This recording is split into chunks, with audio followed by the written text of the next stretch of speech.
Good afternoon, everybody, and welcome back to the North American Association of Cerebral Palsy Advocates Chatline. And today I am joined by three people. My partner in crime, live and in person, Tanner Lynn. How are you today, Tanner?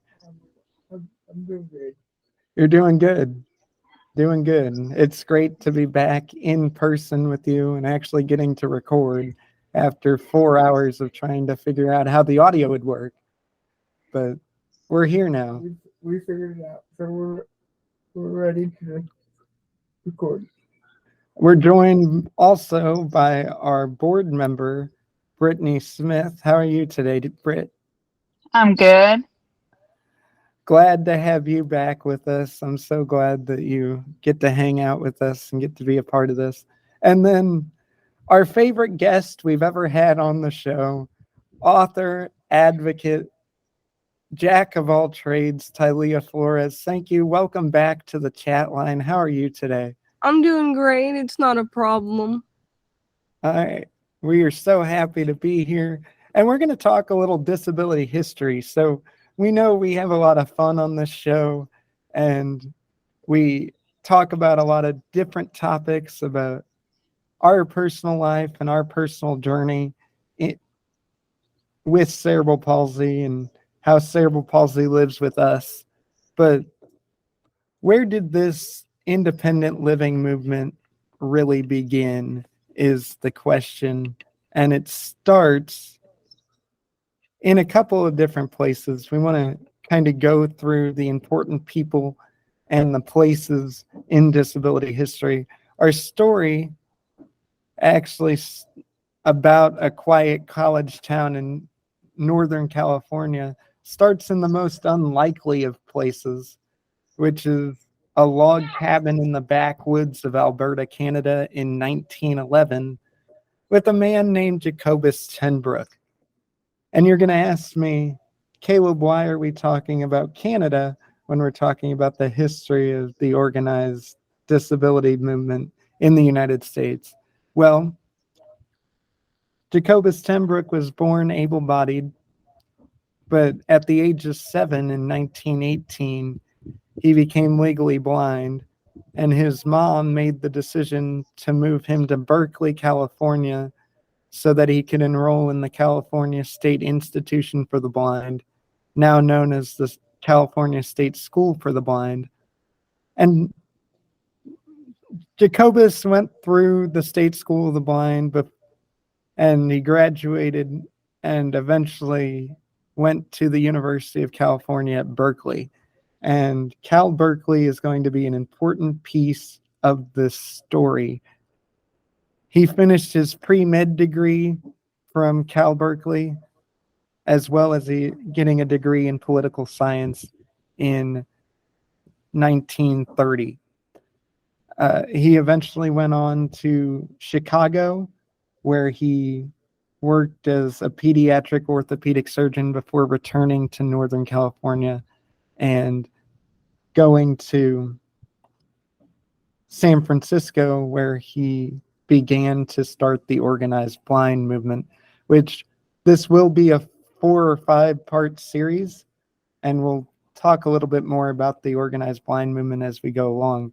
But this story starts in California, and Berkeley has always been known as this great kind of haven, like a Garden of Eden for people with disabilities. And it started in 1900 when they founded that State Institute for the Blind, and was really on the forefront of everything that happened afterwards.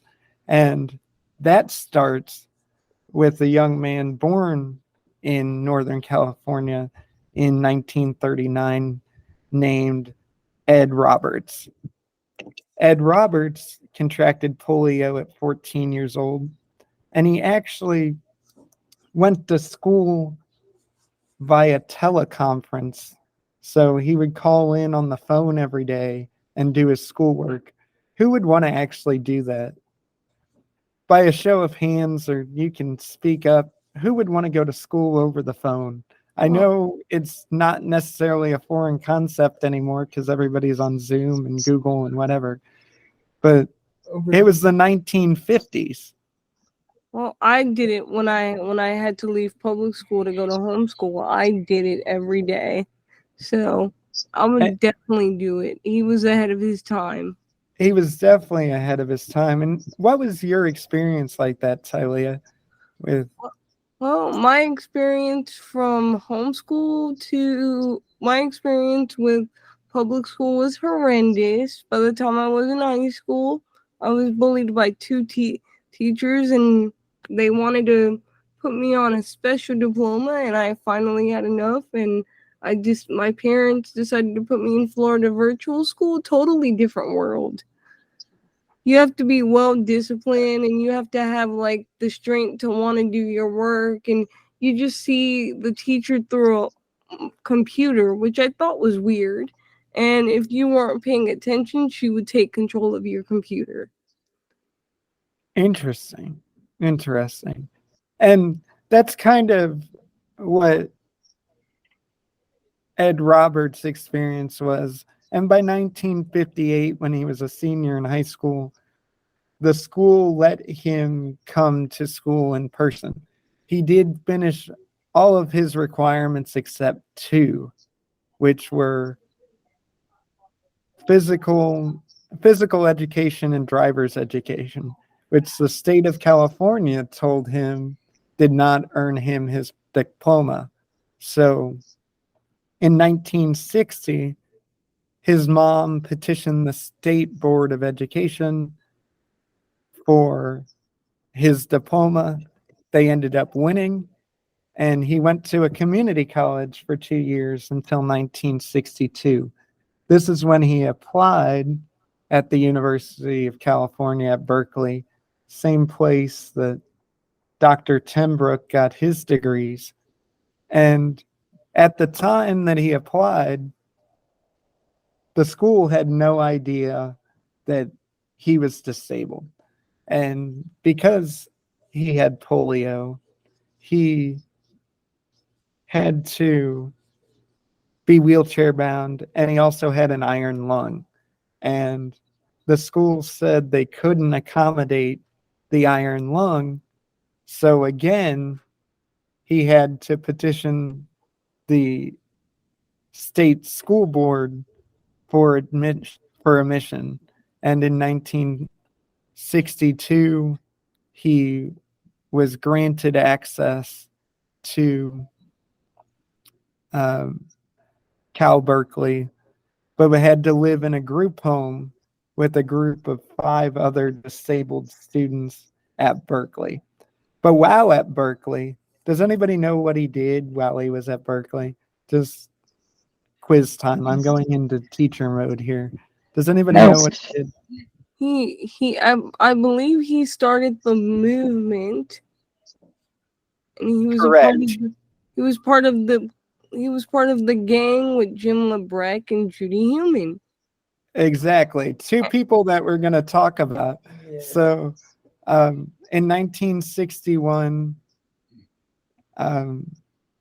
Judy Heumann and James LeBrecq were also. Judy Heumann came in later in 1972 after he founded the Center for Independent Living. But there were 4 students that founded the, what's the word I'm looking for? It was the Office for Physically Disabled Students. And this is the precursor to the modern day Office of Disability Services. The school provided housing, wheelchair repair, 24-hour aid service to their students, as well as physical and emotional counseling. So once he finished school in 1964 with a bachelor's degree in political science, and then got his master's degree in 1966. This is when the movement really began, because 6 years later, they started the Center for Independent Living. which the Center of Independent Living is still alive and well today. And we still see this as a mecca of the disability rights movement. And this is why I wanted to talk about Berkeley, is all of the early legislation. So the 504 Act, the 1977 sit-ins, those all happened in Berkeley. So I'm going to give it off to you guys to see what you wanted to talk about, because, and if anybody, as we go through this series, I highly suggest you watch Jim Lebrecht's Crip Camp documentary, which is absolutely phenomenal and such a great piece of media. And it's a shame that it didn't win the Oscar, but again, that's a popularity contest. So whoever wants to go, you can go and speak. And I want to say something. I think all these advocates led the way for us to advocate. And yes, I'm still mad that Crip Camp lost to an octopus movie. yes, it did lose to a movie about a giant squid. So I want to kill that squid. but the great thing about that is Ed Roberts was the person who really changed the world. And as we go through the first edition of A Capital Crawl, which was in 1990, when a bunch of wheelchair users got out of their chair and climbed up the steps of the Capitol building to protest and get the passage of ADA, which last week marks 33 years since the Capitol Crawl. So I think this is a great time to start this series. And Ed Roberts died in 1995. So He died 28 years ago. yep. So he passed away in 1995. Jacobus Tenbrook passed away in 1965, 2 years after the founding of the National Federation of the Blind, which is the arm of the organized blind movement here in North America. And we're going to get more into that. That's kind of my wheelhouse when we talk about Baltimore and people like Kenneth Jernigan, but we're kind of getting ahead of ourselves.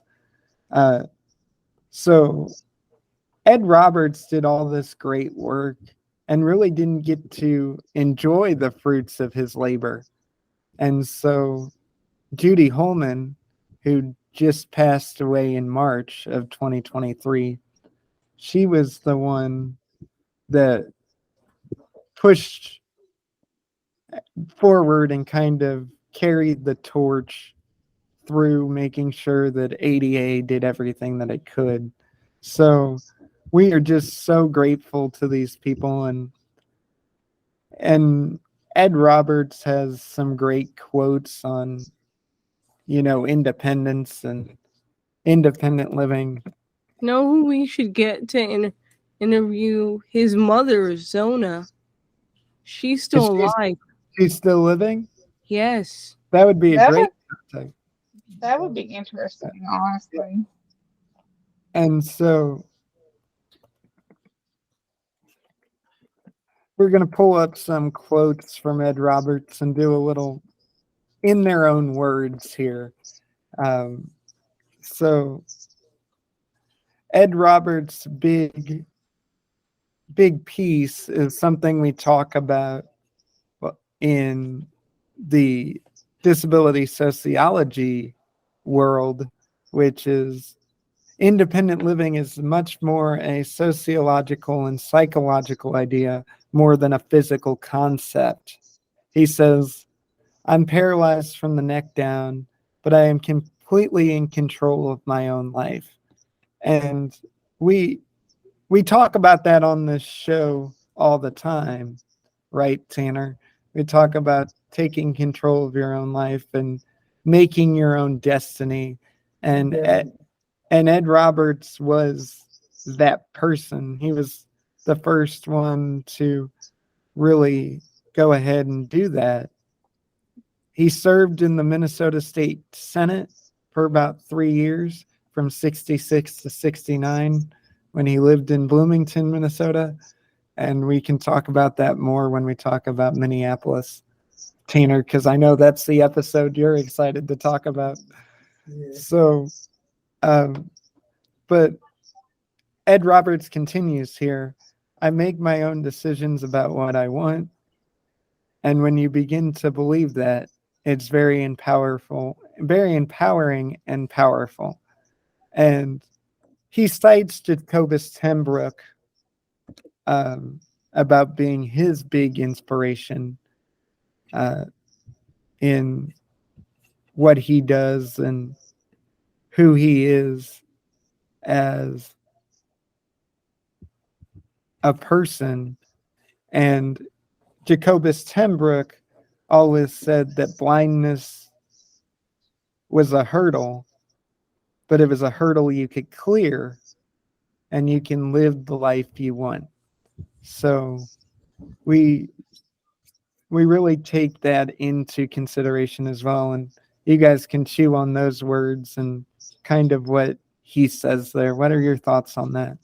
My thoughts are this. He's saying although we have a disability, we can still live our life. We just have to find a different way to navigate through that.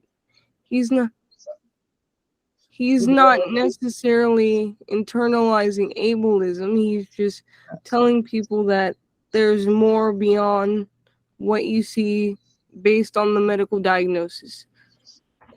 Exactly. The way I always see it is we have the disability, but we can always find a different path to do things. So It's all about adaptability, right? That's what it breaks down to, is being able to adapt and show people what we can do and not what we can't. And with Ed Roberts, something that always blew my mind is he never found a microphone he didn't like. And I think that's kind of how all four of us in this room kind of live our life. We've never found a microphone we didn't like. Mm-mm. Exactly. So it's in the spirit of Ed Roberts. And I think talking about him in this case and in this show, and Berkeley is still one of those places that pushes forward the legislation, and it doesn't get talked about as much as, Baltimore or Minnesota anymore, because people feel like that story has been written. But as long as the Center for Independent Living is there, Berkeley will always have a say and a place in our story. And why I wanted to start with Jacobus Tenbrook is, in the words of Julie Andrews in The Sound of Music, let's start at the very beginning, a very, very good place to start.